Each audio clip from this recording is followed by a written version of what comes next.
Lesbian detective. Unsolved cases. She's still missing. Yeah, they haven't found her yet.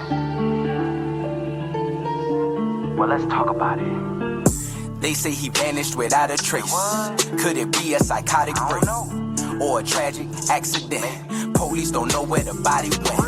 Unsolved murders, body still missing. That's unheard. Where's the witness? Lesbian detectives, what's going on? City on high alert, this out the norm. He did what, the who? Man, that ain't real, these crimes ain't true. Then come uncover these theories with us. We live right now, tuning in is a must. Right now. Lesbian detective. Lesbian detective. We about to start the show, so get your popcorn ready, let's go. Pay attention to the message. I present to you the Lesbian Detectives. This is Lesbian Detectives. I'm Sierra. And I'm Elizabeth. And we are here talking about missing and unsolved murders. We are discussing cases that you have forgotten about or never even heard of. So sit back, relax, and let's start this podcast.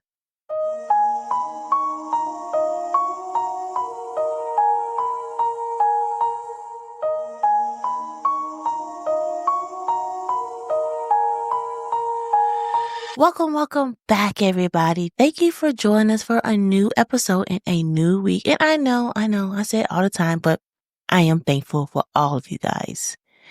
This week has been a long week. I am tired. I just want a good nap. Like, we just been busy bees. And that's how life is sometimes. Right. We got a child. We got jobs. Got podcasts. Got everything. We had been wanting to take the baby to Six Flags, but it rained Saturday, Sunday. Every time we would bring up Six Flags, it would rain right there on the spot. And then finally today, Labor Day, we were able to take her for a few hours, and then we got tired. We can't hang no more. And it was super hot. It was so hot in Texas today, guys. It's like ridiculous. Like, I was just drained. We only did 4 rides, because every ride, like, we go up there, they're like, oh, we're closing it because of this happening. We're closing it. I'm like, technical man, difficulties. it was so many rides I want to go on, but we couldn't. I'm like, we gotta go. We gotta take off. Sorry, boss, but we gotta take off one day and just go to Six Flags with our daughter. While everybody, like, at work and at school, we would have like a day off. Right. But it was a warm California evening, the kind that promised calm, laughter, and ordinary routine. But that night, something was off. A young woman arrived at a busy restaurant, seemingly alone in the world, yet carrying an invisible weight that no one could name. She ordered her meal, but didn't stay put.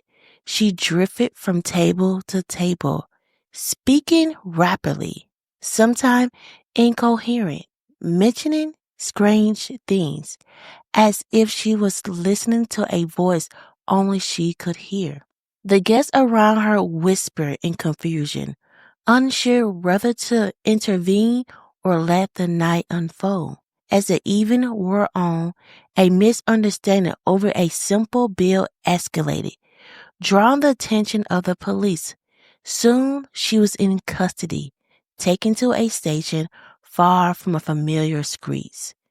Officer insists she was unharmed, that she was fine, that she was simply a young woman in need of guidance. And yet, something in her eyes told a different story.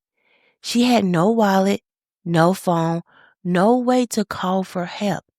And when she was released into a quiet darkness of the surrounding hills, the ordinary night transformed into a nightmare that would baffle everyone who would hear her story. Hours turned to days, trail went cold, footprint vanished into the canyon, and dry creek beds. Calls went unanswered, questions multiplied, each one more haunting than the last. Nearly a year passed before her remains were discovered. Yet, even then, the misery deepened. Her body told a story no one could fully explain. Clues left in the wrong place. Evidence mishandled. A scene that raised more questions than answers.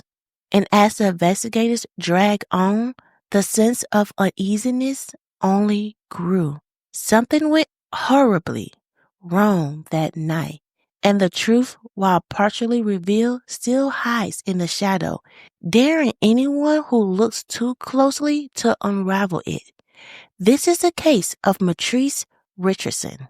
Mitrice Lavon Richardson was born in 1985. She grew up in West Covina, California. Raised by her mother and her stepfather, to her family, she was a spark of life.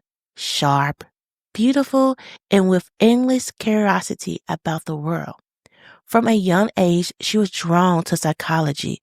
She wanted to understand people, understand their mind. Her friends said she had a magnetic presence. She could walk into a room and everyone would notice. She danced, she modeled, she studied hard, and she dreamed big. After high school, she became the first in her family to attend college. She majored in psychology. It was more than just a study to her. It was a calling. By her mid-20s, Mitrice had earned her degree and was planning to graduate school. She wanted to become a child psychologist, focused on kids in the foster system. She was building a life outside of academics. She had a girlfriend, Tessa, and she danced as a go-go performer on the weekend. She was young, ambitious, and by all accounts, thriving. But in the weeks before her disappearance, things began to change.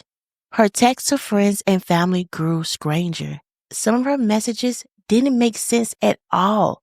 Her mother noticed it, but she brushed it off. Mitrice was playful, quirky, even theatrical at times. But later, those texts would haunt her. On September 16, 2009, Mitrice left work early. Her boss remembered her floating through the office, giggling and distracted, as if she had her mind somewhere else. That evening, she drove to her aunt's house in the Los Angeles suburbs, but no one was home. Instead of leaving quietly, she scattered her business cards across the porch, tucked them into the flower pot, and hiding them in little corners, as though leaving behind a breadcrumb trail. On her uncle's van, she wrote a strange note. "Who is queen now, Mississippi?" From there, Mitrice drove along the Pacific Coast Highway towards Malibu. The sun had long set, and the ocean stretched out to her left, dark, endless, quiet. She eventually pulled into a parking lot of Jeffrey, a upscale cliffside restaurant known for its ocean view, celebrity diners, and high-priced menu. That's where everything began to unravel. She parked, she stepped out the car to wait for valet, mumbling something about avenging Michael Jackson's death. The valet took notes of her odd behavior and reported to the host. Inside, Mitrice sat alone, nursing a cocktail and eating a steak. But soon, in a move that startled the staff, she joined a nearby table of 7. She spoke rapidly, jumping from topic to topic, even claiming she was from Mars. By the end of the meal, the other diners left, and Mitrice attempted to leave herself, but the $89 bill stood in her way. She told staff she had no money and assumed the table would cover her. The manager called her great-grandmother, Mildred, who agreed to pay, but the manager refused to take her credit card over the phone. An employee called the police. On the line, she described Mitrice as refusing to pay her bill. She sounded really crazy. She may be on drugs. Around 9 p.m., the deputies from the Lost Hill Sheriff Station arrived. They searched her car and found a small amount of marijuana and partially drunk bottles of alcohol. But the staff had noted that Mitrice seemed unfit to drive. Deputy performed a field sobriety test, which she passed. Surprisingly, They reported finding no wallet, money, or cell phone in the car, discovering suggesting otherwise. Staff concerned about her mental health considered paying the bill themselves, but ultimately allowed law enforcement to take her as the manager pressed charges. Meanwhile, Mildred called Mitrice's mother, alarmed at the strangeness of her daughter's behavior. Mitrice called the Lost Hill station. Deputy assured her that Mitrice would be safe in custody until morning. The only way I'll come and get her tonight, Mitrice told them, is if you're going to release her tonight. I would hate to wake up to a morning report, girl lost somewhere with head chopped off. Mitrice's car was impounded, and she was transported 25 miles away to Lost Hill Station. Deputies could have held her if they believed she might be a harm to herself or others, yet they insist she was fine. Between 12:15 a.m. and 1:25 a.m.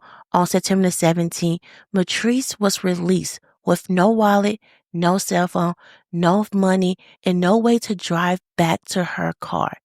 She tried using a phone at the station to call Mildred, but her call never made contact. Officially, she was charged with marijuana possession and defrauding an officer. With no prior record, she was released with a fine and a court date. Deputy refused to drive her back to her car and suggested she could sleep in the lobby until morning. Some jailers noted she said she was meeting a friend, but as Sheriff spokesman Steve told CBS News, she exhibited no sign of mental illness or intoxication. She was fine. She's an adult. Mitrice walked into an unfamiliar Malibu night alone without her belongings. By 5:30 a.m., Lettice called the station to check on her daughter. Deputies informed her that Mitrice was gone between 5:30 a.m. and 6:30 a.m. Bill Smith, a Monte Nido resident 6 miles from the station, called to report a young black woman wandering in his backyard. He said she seemed okay, resting, but she vanished into the rugged canyon terrain before officers arrived. Here's where the timeline grows murky. It took 2 days for Lost Hill deputies to start a search near Bill Smith's home. They didn't use scent tracking dogs that could have traced her route. Shoe prints suggested she walked, then suddenly ran towards Dark Creek and Dark Canyon. But the area was not fully searched. The case was reassigned twice, first to the LAPD Missing Persons Unit, then to the Robbery Homicide Unit. Investigators concluded that Mitrice had experienced a manic episode, likely linked to bipolar disorder. When LAPD searched her car, they found her wallet, cell phone, ATM card, and enough money to cover her dinner, directly contradicting earlier LSD claims. Months later, the investigation became even more baffling. Footage of Mitrice at the station existed but was initially denied to the family. When eventually released, it appeared edited. She is seen agitated, pulling her hair and tugging at the cell bars. At release, a deputy followed her quickly outside, though the department never identified him or clarified contact. Lettice spoke to the media, demanding accountability from the sheriff's department. They should have never released her, she said. They promised me she'd be safe. They lied. Searches of Malibu Canyon yielded nothing for nearly a year. Some reported sightings of Mitrice in Las Vegas, either in a casino or working as a prostitute. But Lettice remained convinced her daughter was still in the canyon area where she disappeared. Then, almost a year later, on August 9, 2010, 2 park rangers patrolling Dark Canyon made a chilling discovery: a human skull. The area was remote, tucked deep into Santa Monica Mountains, about 8 miles from the Lost Hill station. Search teams returned days later and found more remains. Dental records confirmed the identity: Mitrice Richardson. Her body was partially mummified, lying in a secluded ravine. No clothing, no personal items, just bones, weathered by nearly a year in the wilderness. The cause of death? Undetermined. The recovery was mishandled. Deputies arrived 1.5 hours after discovery, but delayed notifying the coroner another hour and a half. LASD removed her remains without coroner oversight, violating state protocols. No photographs were taken, soil samples collected, or scene documentation performed. Some remains are still missing. Official explanations range from rattlesnake bites to fatal poison oak reaction, then claims of animal interference or water removal of clothing. Non-consistent with evidence. Clothes were too clean, scattered positions too precise. No signs of decomposition, trauma aligned with animal or water theories. And mummification left her left arm tightly flexed. Forensic investigation was incomplete. Hair at the scene wasn't tested. Bug casings ignored. No semen or fiber analysis conducted. And craniotomy to detect blunt force trauma wasn't performed. Even the coroner's office mishandled evidence. Clothes were discovered weeks later at the bottom of a bag, and Mitrice's pubic hair and clothing were never tested for foreign DNA. To her family, it felt like a second betrayal.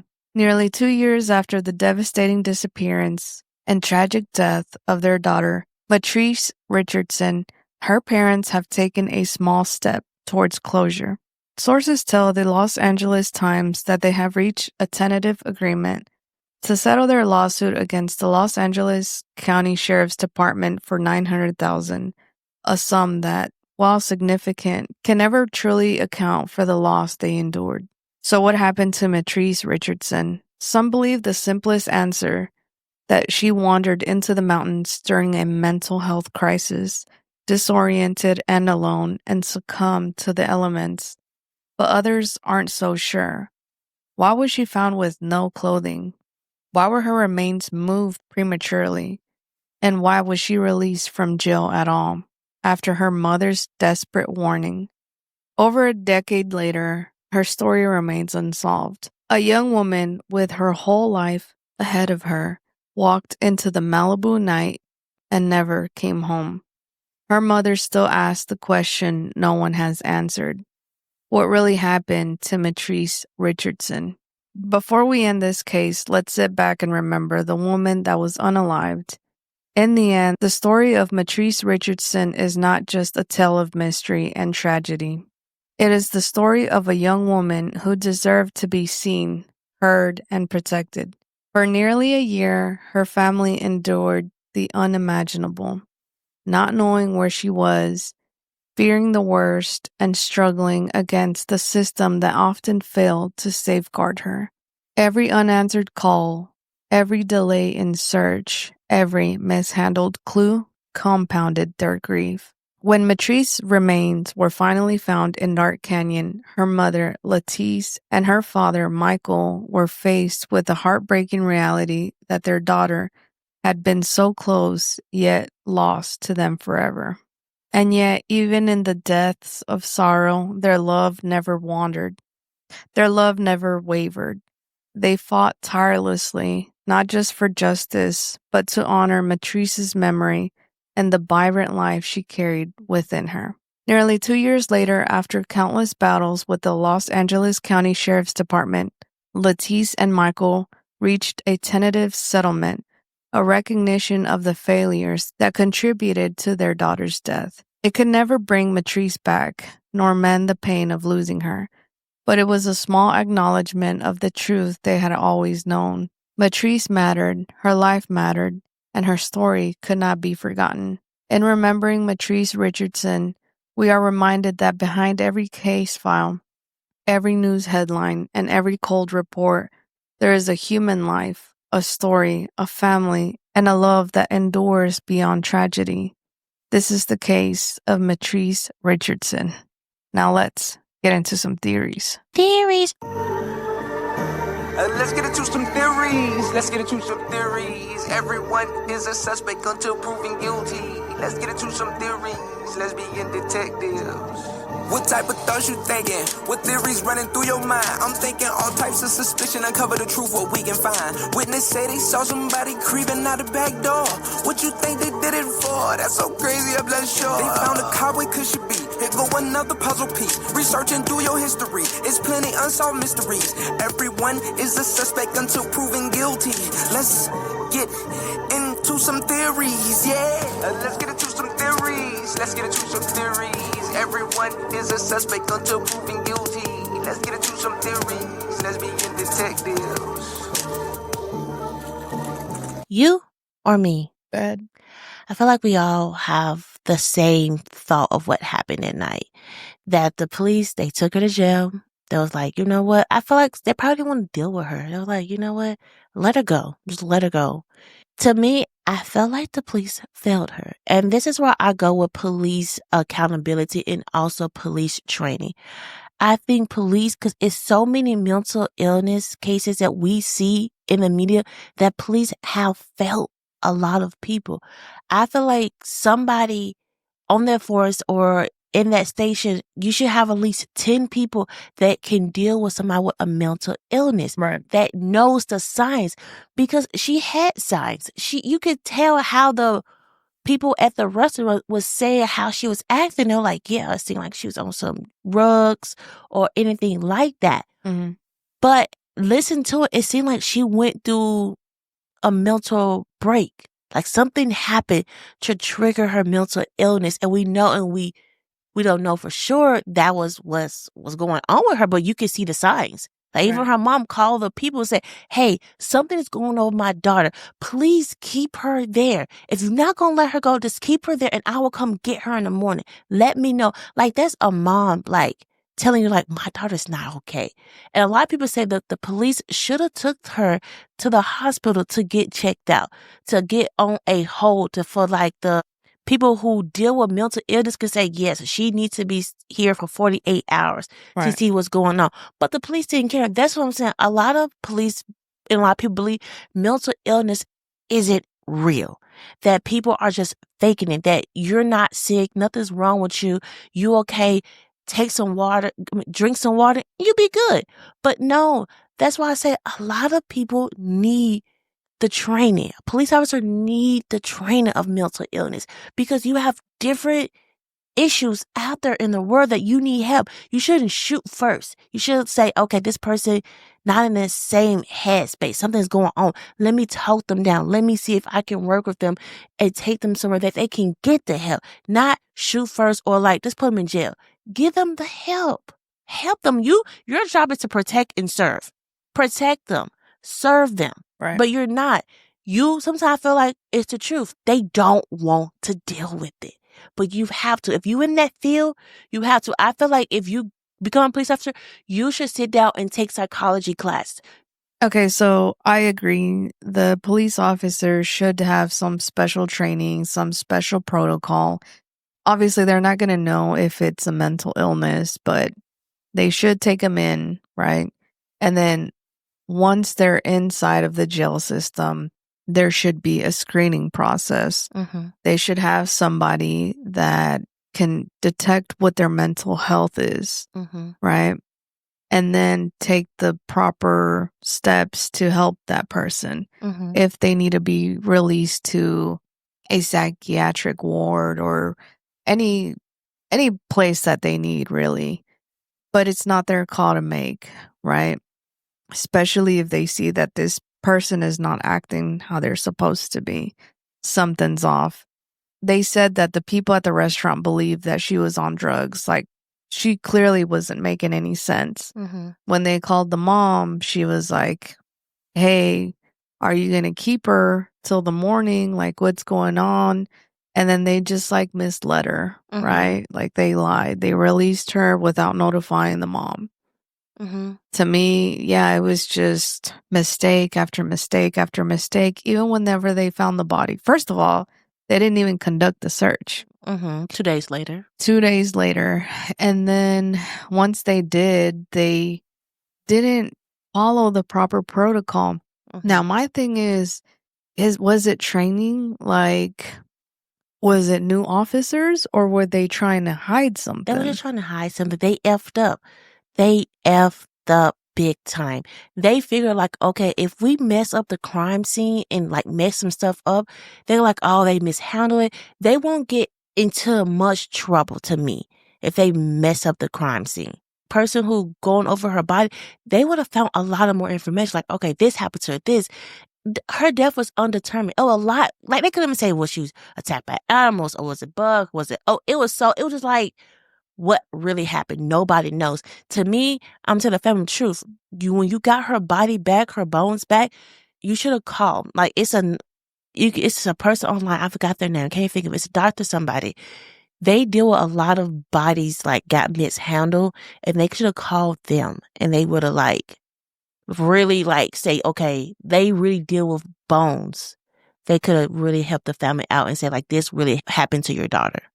So to me, it almost felt like they were hiding something. Mm-hmm. And what really draws the red flag for me is the fact that when they found her, she had no clothes. So they released her from 12 to 1. Mm-hmm. And then we didn't hear back until 5 to 6 when a man phoned and said that she was acting funny, right? Behind his backyard or something like that. Mm-hmm. How did she end up all the way up in the canyons? Mm-hmm. Like, maybe they released her and they saw that she was a bigger problem and they took advantage of her. It just doesn't make sense to me how her clothes was missing. And they said that it could have been an animal or it could have been the water. So those theories basically went out the window from what they saw. I think what happened was, because it's one part that always stood out to me, and we don't know who this is, but when she was leaving, they said a deputy came behind her and left, but they would never tell us who that deputy was. They kept that hush, right? Mm. What if he did? Because I don't know how long it would have took her to walk to point A, point B. We don't know. She probably got stopped, but for her to walk all the way to that man land and then up the canyon. Something happened from 1 o'clock, say it's 1:25 a.m. to 5 something. Something happened to her in that time frame. We don't know because you got her missing for those couple of hours. It's like you telling me you have no cameras over there? You have nothing to see where she walked to? You at the police station. You have to have cameras at A, B, C. You have to have it. So which way did she go? What happened? You can't tell me otherwise. They found her after a year? Mm-hmm. We're the place that her mom told them, this is where my daughter's at. This is where my daughter's at. We need to go here to find my daughter. How did the mom know? Because the way she was going. Like, she was on that man land, and the man said, yeah, she's going to the canyons. Mm. And mom was like, okay, she has to be in the canyons. That's where the man said he saw her walking to. It's the canyons. And to me, if they really did her job, if that man called and said, hey, she's on my land, she's walking to the canyons, they came and they just searched his property. If they really cared, they were like, okay, hold on. That sounds like the girl that we just arrested that left. Let's go to the canyons because the canyons aren't safe. It's so many wild animals out there. Let's go check. They didn't go check. They're like, we searched. We don't see her. Let's go back to the station. To me, if my job's on the line, I'm like, oh, I'll let this girl go. I can get fired or I can get in trouble. Let me go make sure she's okay. Well, unless you have something bigger to cover up. So first they let her go. Then they got a call that she was heading up to the canyon. And they didn't even search the canyon. They just searched the property. Then they found the body and they messed with the evidence. It's just like so many things that they did wrong. It's like, what did they do right? Nothing.